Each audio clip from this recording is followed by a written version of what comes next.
Big week in the Woody Hayes Athletic Center calls for a big practice report. The Penn State report, a lot to get to with the 40-year vet Tim May and Andy Backstrom, but we've only got 20 minutes to do it before the Buckeyes kick us out of here because they're going to get to work on preparing for Penn State. Let's make this succinct then. There we go.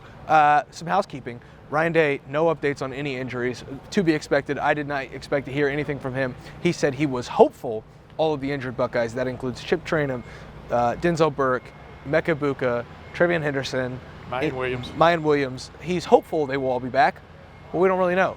And from there, we go. Tim May, what do you got for us? Jermaine Matthews looks to me like if he is thrust into a regular role on Saturday, he looks like he's ready to go. I may have just stole that from Anders Backstrom. If I did, I'm sorry, Andy. Don't call me Anders. Bottom line is, we saw this story before, right, last year when all of a sudden they had to start, 2 freshmen cornerbacks against Wisconsin, if I remember correctly. And one of those guys moved on. But the bottom line is, I think Jermaine Matthews is ready to go if, in fact, that's the case. Because to me, that's as big a question as anything is Denzel Burke's availability for this game. Because I think this defense is really hitting its stride right now. Yeah, Dallin Hayden's another talking point right now after the game he had at Purdue. The question is, what will be the redshirt situation for him? And Ryan Day said today they're still evaluating that. They still got to figure out what's the best thing for this team, but they don't need to answer that question right now in terms of if they want to redshirt him or not. He still has 2 more games to play before that's at stake. And Tim, house you asked, money. I think you'd call it house money. Yeah, right. Tim, you asked about rotating running backs. Like, how do you do it in practice? Prepare for a game like this. How many snaps can Dallin get? Of course, Ryan Day didn't tell us how many snaps he would. He said Tony Alford does a good job of rotating those guys in, and that's why Dallin Hayden was ready like he was against Purdue. And the reason I asked that, I'm going to write about this later, is, he was your guy finally on Saturday. He was the guy that played when his number was called. And because the other 3 guys who were supposedly ahead of him on the pecking order there were not available. So how much do you count on those guys being available this week, even though you're hopeful they will be? And how much do you throw this urgency in there about even giving him even more reps?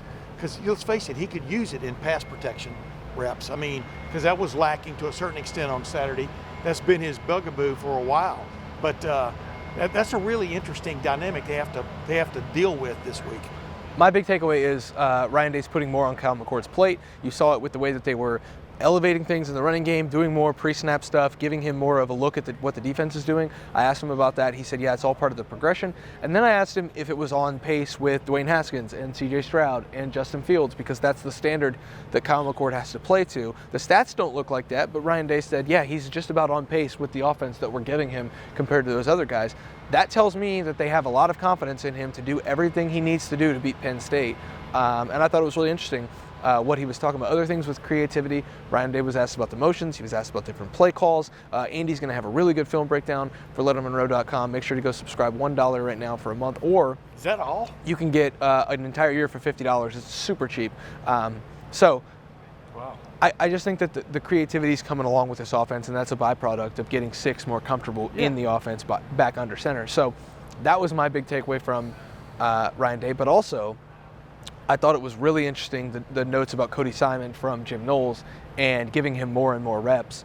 I think he used the term neck and neck with Steel Chambers right now. It didn't look neck and neck on Saturday. It looked like Cody Simon was in the game more often because he took more snaps. So I don't know where that linebacker room is going right now, but I know that it's very interesting and worth keeping an eye on when you have a Penn State team that throws the ball, which is what Steel Chambers is good at defending, but they do a lot of dink and dunk, which is probably better suited in like a run-first style offense, and that means Cody Simon. So I'm very intrigued to see what happens on Saturday. That's why I asked Jim Knowles. I mean, you look at this team, and it looks like it's just going for first downs, I mean, ball control, basically eat clock and stuff. Just look at them statistically. Then you look at their stats against Iowa, the best defense they've gone against this year, and a couple of their 4 touchdowns were short field touchdowns. One was midfield touchdown. But the bottom line is Drew Aller threw 4 touchdown passes in that game, and he personally threw, I think, 37 or 38 passes. The other quarterback who got in threw 4 or 5, but they threw 43 passes, I do believe, in that game against Iowa, which showed them the best way to move the ball against a brick wall, which is usually Iowa's run defense, was to go around the brick wall, you know what I mean, but not deep. And the ticking that Jim Knowles and his defensive staff are hearing is nobody offensively has an offense that doesn't at least practice throwing the ball down the field, except Penn State hasn't done it in a game. And it's a little bit eerily like what we were talking about Michigan getting ready for that Michigan-Ohio State game last year when it looked like they did not trust J.J. McCarthy to throw the ball more than 15 yards downfield. Then boom, what happens, right? There were some opportunities there. They took advantage of it, and he was pinpoint accurate that day on those advantages. So, yeah, Jim Knowles and his staff have their kind of work cut out for him this week, getting prepped for that kind of like possible explosion. He also had guys running wide open through the secondary. I knew you were going to say that, but the point is there are a lot of reasons why the guys were running wide open, one of which is you did not respect the fact that they could beat you deep. Yeah, I completely agree with that, Tim. Okay, that's the analogy I'm using. Yeah, it makes sense because last year we did talk about Michigan not throwing the ball downfield, and then they did. We did see the first big play was a missed tackle on the edge. Which it wasn't a throw thrown down the field. No, it was really a prayer. Hitch did an itch. I did watch the West Virginia game against Penn State. They did throw the ball down the field, and they can throw the ball down the field. And this Ohio State defense has to be ready for it. I think they are ready for it, Andy. But still one thing to be ready for it and then see it. I think this Ohio State defense has its biggest challenge of the year, not only because Penn State could always just bring out throwing the ball down the field, but also because they're okay with taking 6 yards, then 4, then 3, then 7, then 6, then 2. They're okay with running 90 plays if it means they're getting down the field methodically. That makes it harder for turnovers. It makes it harder for tackles for loss. It makes it harder for a lot of things in this defense. And the Buckeyes have a pretty big challenge this week. Well, teams have moved the ball in Ohio State this season. We saw it even last week against Purdue at the end of the first half. Purdue went all the way down the field to the 1 yard line, still didn't score because their field goal kicker missed all 3 kicks in that game. But this defense has come up big when it's mattered most. It's going to need to do that again against Penn State because Penn State can probably move the ball in this Ohio State defense. The question is, can Ohio State continue to get stops when it needs to? And I think that's what I'm going to be watching for. Because they need to, right? Because the efficiency has to be there with an offense that's probably not going to get 13 possessions again. Yeah. They're probably going to get somewhere 8 to 10. I'm expecting more of a game like the Notre Dame game. I would think that Penn State, that's near the top of the country in time of possession and red zone plays, and like you said, long drives, I would think that they would adopt that same philosophy of trying to milk the clock, limit Ohio State's possessions, and try to win a close game. Yeah, and they remind me most of teams Ohio State has played this year so far. This isn't a big stretch, profound statement. They remind me most of Notre Dame's approach against Ohio State, which was dink and dunk to the most part. Ohio State backs off in zone, have your tight end just curl right into that zone, and he's wide open for a 15-yard gain. Penn State has a couple of really good tight ends, in my opinion, and they're capable of that kind of situation. So Saturday, I'm curious to see how Jim Knowles utilizes his, like you were alluding to earlier, utilizes his linebacker core and safety core against those possibilities, because they are more than happy to take a 8, 10, 12-yard pass to the tight end and keep moving. I'm talking about Penn State is. So will you see more Steel Chambers? Will you see more Cody Simon? Will you see more Sonny Styles on the field? The answer to all those could be yes. But it could also be no, and that's one of the fun things about this is I do think Ohio State held back a little bit defensively last week against Purdue once it became clear that game was over. So how do they plan on trying to stop Penn State? You kind of wonder. What I do know is every year there seems to be an Ohio State defensive lineman that steps up. It's never the same one, but they always step up in this game, and it's a Larry Johnson thing. It's a Ohio State defensive line thing.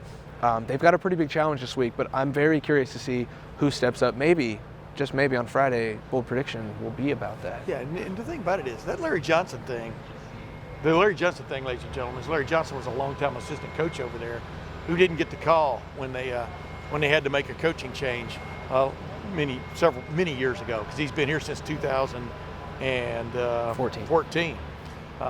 So there's always been whether he admits it or not, the players sense it. There's a little bit of for want of another term, a vendetta there that the players are more than happy to help him, I guess prove his worth, so to speak, especially in this matchup. One of the things that nobody seems to be talking about, everybody is focusing. So now we're going to? Yeah, Okay. That's what we do. We highlight things here. One of the things people keep talking about is this Ohio State defense against the Penn State offense. I'm very much curious about the Ohio State offense versus the Penn State defense. Blitzing unit, Manny Diaz said he is very, very sure of what he's going to do against Ohio State. He said it 2 weeks ago. Yeah. Seems Wasn't very that crazy, by the way? Yeah, seems very confident in the way he's going to defend Ohio State's offense.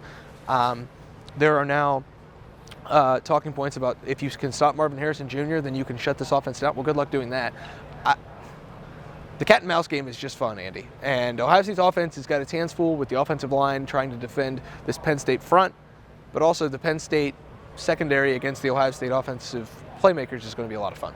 Yeah, you've got the best passing attack in the Big Ten against the best passing defense in the Big Ten.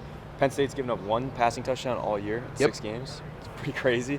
They have 7 interceptions forced and 1 touchdown given up through the air. So that's obviously going to be a battle. And then, those defensive ends, those edge players for Penn State, as well as their linebackers, can really get to the quarterback. They're helping that secondary playing as well as it is. Okay, They're getting pressure, and I think that's going to be the biggest test so far for this Ohio State offensive line and protecting Kyle McCord, protecting the ball. Sometimes he's been, as Tim has noted, and other people have noted too, sometimes Kyle takes too many steps back in his dropbacks. I think that'll be key this week, helping that offensive line. And I think he needs to protect the ball. Everyone needs to protect the ball. Yeah. Turnovers, line of scrimmage, that's going to be a battle. Turnover battle is going to be key. It's going to be a close game, probably going to come down to the end. Ryan Day had intensity today. He was asked about it. He said, hey, I'm coaching this team hard. They want to be coached hard. Yeah. And that's something about this group that stood out. He doesn't know exactly what is separating this group from other groups. He said he'd probably know at the end of the season, but that was something that I thought was notable today about how he said he's just much more intense with this group. Yeah, if you would like to, hold on a second. Okay. If you'd like to see Ohio State versus Penn State, we got to get this thing, Tim. We got to pay the bills. I know, man. Go to gametime.co or the GameTime app. Sorry, Tim, we just got to pay the bills. Oh, I know. I did do it on my podcast. Excuse me, the Tim May Show. Use the promo code Buckeyes at checkout. Get $20 off your first purchase. Hey, I've seen some ticket prices for this week for Ohio State Penn State. They're all over the place. Use the promo code Buckeyes to save at least $20 on it, because if you don't save the $20, you're going to be paying, oh my gosh, the ticket prices are just outrageous. Like $236, $246 and up is what I saw this morning on, for example, gametime.co. Yeah, so if you use the promo code Buckeyes, you'll save $20. Oh, and by the way, if you find a ticket in your section, buy it on gametime.co or the GameTime app. Find a similar ticket in the same section or same row that's cheaper on a competing ticketing app that will not be named, or any of them that will not be named. GameTime will refund you 110% the difference. That's right, 110% of the difference. That is a hell of a deal. Of course, terms apply, but if you are trying to go see Ohio State versus Penn State, and you don't have student tickets or can't get a hold of students who will sell you tickets for beer money, go to the GameTime app or gametime.co and get those tickets. Save $20 using the promo code Buckeyes and get that 110% the difference if you can find a ticket that's cheaper on a different site. All of that just means you're going to save a lot of money. Of course, terms apply, but go to gametime.co or use the GameTime app right now for those beer tickets. Money, that, what you can make on this game is more like rare wine money. You know what I mean? Rarefied wine fines. I mean, and it's crazy, ladies and gentlemen. This is a great example. The ticket prices for this game or whatever and up. We were trying to tell people to get on gametime.co or GameTime app 5 weeks ago to get in for this ticket because they were cheaper. Yeah. I mean, across the board. But it is so interesting. We think college football is being guided in the correct direction, right? With all these conglomerations of conferences, and if this game is not going to be on the schedule on a regular basis, it's going to not only cost the GameTime app and people to put their tickets on GameTime, but all kinds of other industries, hotels, whatever, restaurants, whatever. I mean, the demand for tickets for this game is out the gourd. Yeah. And the fact that major college football powers that be have determined this doesn't need to be a game that's on the schedule every year. I don't even know what digital what digital kind of like device they're looking at, digital numbers they're looking at that tells you that's a good idea. Yeah. Like all these coaches going for it on 4th down now. It's crazy. I like that. I mean, how can you have the Big Ten and not have Ohio State and Penn State and Michigan all playing each other in the same year forever? Well, they did it for 70 years before Penn State decided to pony up. Yeah, but they've done it for 30 since they showed up. I'm well aware. That's a long time. That's older. That's longer than you've been born. Oh yeah, I think you've covered all of them too, Tim. I have. There you go. I was even here in the 79 season opener, 78 season opener, when Art Schlichter got sacked about 14 times. Well, Kyle McCord's probably not going to get sacked 14 times, but if this Ohio State offensive line can protect and get him down the field, maybe Devin Brown will have a chance in the red zone. That's a great transition, Spencer. Thanks, Spencer. Tim, thoughts on the Devin Brown? Nobody like you. Go ahead. Thoughts on the Devin? I've been told in the comments. Thoughts on the Devin Brown package moving forward, Tim? Well, I'm gonna write about that because we talked about it yesterday, right? And I got sort of confirmation from Ryan Day because I know, I'm no guru, but I know kind of how Ryan Day thinks. I mean, he's always looking. You were born at night, but not last night. Right, but he's always looking for that little edge, man. If he can get it, and the other thing is if you can get to it. Yeah. You know what I mean? From a play calling standpoint, but I just think throwing that out there last week. First, I was reluctant to give it a lot of credit because I go, why would you show somebody that, a week ahead before you're playing them? And then I go, my other voice over here said, because, dummy, they got to prepare for that. And then they also got to think, well, what can they do off of that package? And is Ryan Day just offered in there in almost a throwaway line, And Devin Brown can throw the ball too. They have confidence in Devin Brown throwing the ball. So I think that was the exact right thing this offense needed in the red zone. We've seen it before. We'll talk to Urban Meyer about it this week on Urban's Take of what he did with Tim Tebow in 2006. You had a quarterback who needed to be on the field in certain situations was Tim Tebow. You had a starting quarterback in Chris Leak who'd been your starter the year before. Figured out a way to play both of them, and all they did was go out and finally win the national championship that year. Yeah. So there's nothing wrong with what they have done in that package, and I'm looking forward to see where the Devin Brown package goes. Yeah, me too. I thought it was a really cool wrinkle they added, and I'm excited to see where it goes. I think that Ryan Day also mentioned it was important to flush some of those mistakes out at Purdue. Get those out of the way. He's mentioned multiple times, look, Kyle McCord struggled at first when he was the starter of this team. Devin Brown is still behind in that progression. He hasn't had the reps that Kyle McCord got early weeks, okay? So this is part of the process too. You're just seeing him struggle just as Kyle struggled in week 1, week 2. I think that was important to get him as many reps as he did against Purdue so that doesn't happen. The fumble, the risky pass on the outbreaking route. You don't want those happening against Penn State, so you had the reps there. Isn't it funny? I think both of these happened after Devin Brown got the ball poked out going in, which would have been another touchdown. Was it Carnell Tate catches that deep ball, I think, from Kyle McCord, and he kind of has to twist funny, and he knows he's going to get caught, so he puts both hands on the ball. Yeah. Brandon Ennis catches that pass from Devin Brown down the right sideline, jukes, the defender goes by him, and he runs to the goal line, but he feels people coming, both hands on the ball. Whether that's I got a feel on the sideline there, they reinforced that idea, you know what I mean, to make sure, hey, guys, both hands on the ball. You know what I mean? It's all young players trying to earn playing time. I know, but how do you stay off the field? You fumble the football. You fumble the football, that's exactly right. Devin Brown absolutely cannot turn the ball over in the red zone, and I kind of beat that horse a little bit on Monday, but that's the bottom line. But it happened, and you move on. Yeah, but it can't happen again. But how do you know it's not going to happen again is my point. You stress the point, it can't happen again. Hold on a second. I think there's room for the Devin Brown package on the field. And they're going to use it, so there's no point in me saying that I don't understand it.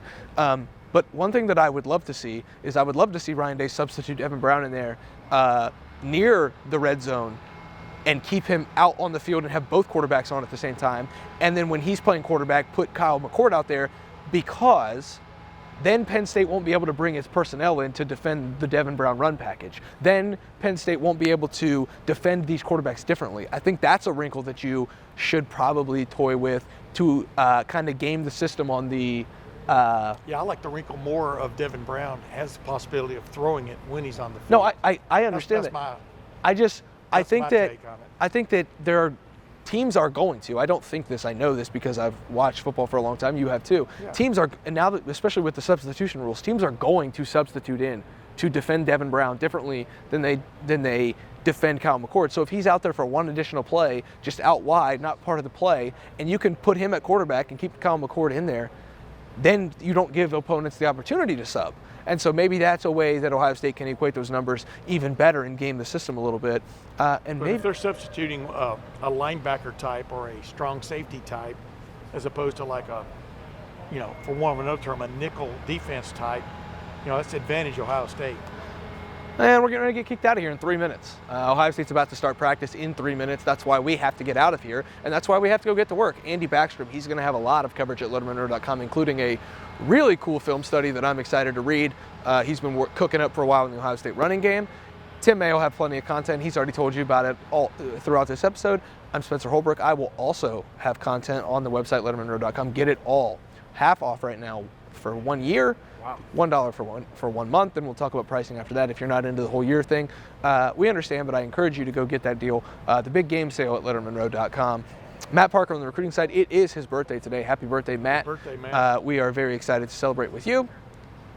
That's why we're getting out of here, and Ohio State's about to get to work. Marvin Harrison Jr. back on the Jugs machine, the Monarch machine after a couple drops. Don't think that's going to be an issue. Yeah. But we'll Wasn't see. that amazing? Wasn't that amazing? We'll see on Saturday. But I mean, real quick, wasn't that amazing? He has a couple of drops, and then who came out with their mid-season All-American team, and he's left off of it, but Tyleek Williams is on it.